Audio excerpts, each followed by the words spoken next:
வணக்கம். தற்போதைய ஆட்சியில் இருக்கும் ஜேவிபியை தமிழ் மக்கள் நம்பலாமா?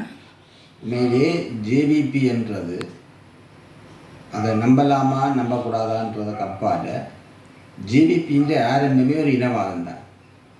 முதலாவது இடதுசாரி இளைஞர்களை ஒரு ஒரு தமிழன் தான் இடதுசாரி கொள்கையை முன் வச்சு இளைஞர் அணியொன்றை உருவாக்குறார்.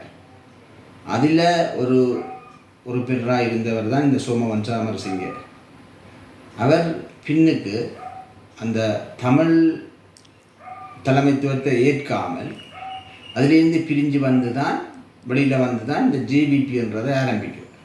இப்போ இடதுசாரி கொள்கையை முன் வச்சு இந்த சோமவன்ச அமரசிங்க துவங்கின அந்த ஜேவிபி என்ற அமைப்பு ஒரு இனவாத தான் அதன் ஆரம்பம். இனவாதம் தான் அந்த குழந்தை பிறக்குது.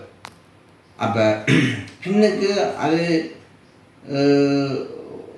விடுதலை ஆயுத போராட்ட கிளர்ச்சி குழுவாக இருந்து பிறகு அது ஆயுத ரீதியாக அடக்கப்பட்டு பல அழிவுகளை சந்தித்து பல இளைஞர்கள் அந்த அழிக்கப்பட்டு பின்பு 90ஆம் ஆண்டு அளவில் அவை அரசியல் நீரோட்டத்தில் கடந்து ஓடினோம். இந்த அரசியல் நீரோட்டத்திலிருந்து 94ஆம் ஆண்டு அவை முதலாவது பாராளுமன்ற உறுப்பினர்களாக முதலாவது தடவையாக பாராளுமன்றத்துக்கு போயினோம். அதுக்கு பிறகு 2018 தான் அதே தேசிய மக்கள் சக்தி என்று தங்களை மறுசீரமைச்சு கொண்டு இன்னும் முன்னோக்கி வருகிறோம். அப்போ இந்த அடிப்படை இனவாதம் தான். அந்த அடிப்படையில் தான் இந்த இணைஞ்ச வடக்கு கிழக்க பிரிக்கிறதுக்கான முயற்சி இந்த ஜேவிபி நீதிமன்றத்துக்கூடாக முன்னெடுத்தது. தமிழ் மக்களின் ஒரு 13வது சட்டத்துக்கு கீழே ஒரு தீர்வாக இருந்த இணைஞ்ச வடக்கு கிழக்கு கீழே மாகாண சபை முறைமையை இருந்ததை இந்த வடக்கையும் கிழக்கையும் பிரித்து தங்களுடைய இனவாத சிந்தனையை வெளிப்படுத்தின. அவை அதுக்கு பிறகும் கூட இந்த இறுதிப் போரில் இப்போ இருக்கிற இந்த ஜேவிபி தலைவராக இருக்கிற அனுராகுமார திசாநாயக்கா 8000 இளைஞர்களை இராணுவத்துக்கு திரட்டி கொடுத்து தான் இந்த இறுதிப் போரில் கிட்டத்தட்ட 1,46,000 தமிழ் மக்கள் அநியாயமாக மிக கொடூரமாக சர்வதேச விதிமுறைகளுக்கு மாறாக கொல்லப்பட்டது. ஆகவே இவர்களிடம் இருந்து நாங்கள் எவ்வாறு பாதுகாப்பான ஒரு வாழ்க்கையை எதிர்பார்க்க முடியும்? இப்போது தமிழ் இளைஞர்கள் சிலர் அந்த ஜேவிபின்ற இந்த இடதுசாரி கொள்கைகளுக்குள்ள ஈர்க்கப்பட்டு அவர்கள் போகிறார்கள். ஆனால் இந்த போகிற இளைஞர்கள் ஜேவிபின்ற கடந்த காலத்தை ஒரு மீட்டு பார்த்துட்டு அதுக்கு போகிறது தான் உசிதமாக இருக்கும். ஏன்னு சொன்னால் ஜேவிபி இப்போ கவர்ச்சிகரமான சில விஷயங்களை முன்னெடுக்குது. ஊழல், முறைகேடு, அந்த விஷயங்களை முன்னெடுக்கல இந்த இளைஞர் யுவதிகள் இலகுவாக அதில் ஈர்க்கப்படுறார்கள். ஆனால் ஜேவிபின்ற கடந்த கால இனவாத செயல்பாடுகளையும் அதால் தமிழ் மக்கள் இவ்வளவு மோசமாக பாதிக்கப்பட்டிருக்கிறார் என்பதையும் இந்த தமிழ் இளைஞர்கள் தயவு செய்து சீர்தூக்கி பார்த்து உங்களோட பயணங்களை மேற்கொள்ளுங்கள். இப்போது நீங்கள் போகிற பாதை சரியாக உங்களுக்கு தெரியும். அது தன்னை சரியாக தகவமைச்சு கொண்டு இனவாதத்தை காட்டும் என்று சொன்னால் அந்த நேரத்தில் மிக மோசமாக பாதிக்கப்பட போகிறது நாங்கள். ஏன்னு சொன்னால் ஒரு தமிழ் தலைமைத்துவத்தை ஏற்காமல் தான் ஜேவிபின்ற உருவாக்கமே நடந்திருக்கு. இன்றைக்கு கூட ஜேவிபி இந்த அந்த கட்சி தலைமையாக ஒரு தமிழர் வரலாமா என்று கேட்டால் அதற்கு எவ்வளவு தூரத்துக்கு இந்த இடதுசாரி கொள்கையை முன் வச்சு முன்னெடுக்கப்படுற இந்த ஜேவிபி அமைப்பு இடம் கொடுக்கும் என்றதையும் நாங்கள் பார்ப்போம். இந்த விஷயங்களை பார்த்து கொண்டு தான் இந்த ஜேவிபி அலைக்குள்ள இளைஞர்கள், தமிழ் இளைஞர்கள் குறிப்பாக போகிறது நல்லமன்றது என்னுடைய கருத்து. இது ஒரு பாதுகாப்பாக இருக்காது என்று சொன்னால் ஜேவிபி எவ்வாறான ஒரு ஆட்சி முறைமையை கொண்டு வரப்போகுதுன்னு சொன்னால் அவை ஒரு அதிகார பரவலாக்கம் என்ற விஷயத்துக்கெல்லாம் தெரியல, அதிகார பகிர்வுக்கு வரையில்லை. அதிகார பகிர்வு தான் தமிழ் மக்களுக்கு பாதுகாப்பாக இருக்கும். என்னென்னு சொன்னால் வடகிழக்கில் ஒரு அதிகார பகிர்வை மீளப்பெற முடியாத முறையில் ஒரு ஆட்சி முறைமையை எங்களோட பாதுகாப்பை உறுதிப்படுத்தக்கூடிய மாதிரி ஒரு சமஷ்டி தீர்வுக்குள்ள நாங்கள் போனால்தான் அது எங்களுக்கு பாதுகாப்பாக இருக்க மாதிரி ஒழிய ஒற்றை ஆட்சிக்குள்ள அதிகார பரவலாக்கம் என்றதுக்கு போனோம் என்று சொன்னால் அது எப்பையும் இலங்கையின் பெரும்பான்மையினமான சிங்கள இனம் தன்னுடைய அந்த பெரும்பான்மையை பயன்படுத்தி பாராளுமன்றத்தில் எப்பையும் தமிழ் மக்களுக்கும் சிறுபான்மையினருக்கும் எதிரான ஒரு சட்டத்தை ஆட்சி முறைமையை கொண்டுடலாம். அப்போ அதால் அப்படி கொண்டு வர்ற போது அதால் மிக மோசமாக பாதிக்கப்படுற போது இந்த சிறுபான்மையினமான இனங்களும் அதில் குறிப்பாக தமிழ் மக்களும் அவை நாங்கள் அந்த விஷயத்தில் தெளிவாக இருக்கணும். இரண்டா ஒரு வேளையில் ஜேவிபி இப்போது சரியாக நடந்து கொண்டாலும் கூட இனிமேல் வரப்போகிற ஆட்சியாளர்களும் அதை பின்தொடர்வார்களா என்பதை நாங்கள் பார்க்கணும். ஏன்னா இலகுவாக சிங்கள மக்கள் இனவாதத்துக்கு ஈடுபடக்கூடிய மக்கள். உங்களுக்கு தெரியும் 2009 ஆண்டு 2009 2015 ஆண்டு ஊழல் ஆட்சிக்கு எதிராக தான் 2015 மைத்திரியை கொண்டு வந்தவர். அதே மைத்திரியை ஈஸ்டர் குண்டுவெடிப்பின் மூலம் அகற்றிவிட்டு பிறகு கோத்தபாய என்ற ஒரு முன்னைய ஊழல் ஆட்சியாளர்களை கொண்டு வந்தவர். அப்போ அந்த இனவாதம் அங்கே எவ்வாறு கட்டமைக்கப்படுதும் அந்த இனவாதத்தை எவ்வாறு அந்த சிங்கள மக்களுக்குள்ள காட்டி அதன் மூலம் ஆட்சியை மாற்றலாம் என்றதும் அது ஒரு கலையாக அவர்கள் வச்சிருக்கிறார்கள். இவ்வளோ காலமும் இந்த இனவாதத்தை காட்டித்தான் இந்த சிறுபான்மையினரை அடக்கிற அந்த வழிவகையை செய்து கொண்டிருந்தது. ஆகவே இதே மாதிரி ஒரு பிற்காலத்திலையும் எங்களுக்கு இப்போ ஜேபிபி ஆட்சி காலம் முடிய இன்னொரு ஆட்சி காலம் ஒரு காலத்தில் வேறு ஒரு இனவாதி வந்து சிங்கள மக்களை இலகுவாக இனவாத அலைக்குள்ள இழுத்து ஆட்சிகளை மாற்றி சட்டங்களை மாற்றி ஒற்றை ஆட்சிக்குள்ளே இருக்கிறதால சட்டங்களை எப்பயும் மாற்றக்கூடிய மாதிரி இருக்கிற நேரம் தமிழ் மக்களுக்கு அது மிக மோசமான பாதிப்புகளை கொண்டது.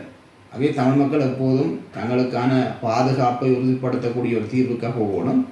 ஆகவே ஜேவிபி தமிழ் மக்களுக்கு எவ்வளவு தூரம் பாதுகாப்பானது என்றதை இனி வர்ற காலங்களில் நாங்கள் பொறுத்திருந்து தான் பார்க்கணும். ஆனால் இதுவரை காலமும் ஜேவிபி அந்த வகையில் நல்ல ஒரு தமிழ் மக்களுக்கு நம்பிக்கை ஏற்படுத்தக்கூடிய செயல்பாடுகளை செய்ய இல்லை. இப்போ ஏதோ ஆட்சிக்கு புதுசாக விரைக்கல ஏதோ சொல்லிக்கொண்டு வருகிறோம். இருந்தாலும் நாங்கள் இந்த பெரும்பான்மை சிங்கள இனத்துக்கு கரைஞ்சு போகாமல் தமிழ் மக்கள் தங்களுடைய கடந்த கால அனுபவங்களை வரலாறாக கொண்டு தங்களுக்குரிய தீர்வை எட்டும்போது பாதுகாப்பான ஒரு தீர்வைக்கு போவது தான் உசிதமானதாக இருக்கும்னு நான் நினைக்கிறேன். தமிழரசு கட்சி தமிழ் தேசிய கூட்டமைப்பாக தேர்தலை எதிர்கொள்வதற்கு ஏனைய கட்சிகளுக்கு அழைப்பு விடுக்கப்பட்டிருக்கு. அதை பற்றி உங்கள் கருத்து என்ன? உண்மையிலேயே தமிழரசு கட்சியால் தான் இந்த கூட்டமைப்பு சிதைக்கப்பட்டது. அவ்வாறான ஒரு தமிழரசு கட்சி மீண்டும் அந்த கூட்டமைப்புக்கான அழைப்பை விடுப்பது எவ்வளவு தூரம் மற்ற கட்சிகளை ஏற்றுக்கொள்ளும் என்றதை நாங்கள் பார்க்கணும். அதாவது இந்த தமிழரசு கட்சியே தன்னை சரியாக நிர்வகித்துக் கொள்ள முடியாமல் நீதிமன்றம் வரையும் போனது மட்டும் இல்லாமல் இன்றைக்கு அந்த கட்சியே பல்வேறு துண்டுகளாக சிதறப்பட்டு அங்கே தலைவர் இருக்கத்தக்கனவா இன்னொரு ஆள் இடையால் நாட்டாமை காட்டுற அளவுக்கு அந்த கட்சியின் செயல்பாடுகள் அமைஞ்சிருக்கு.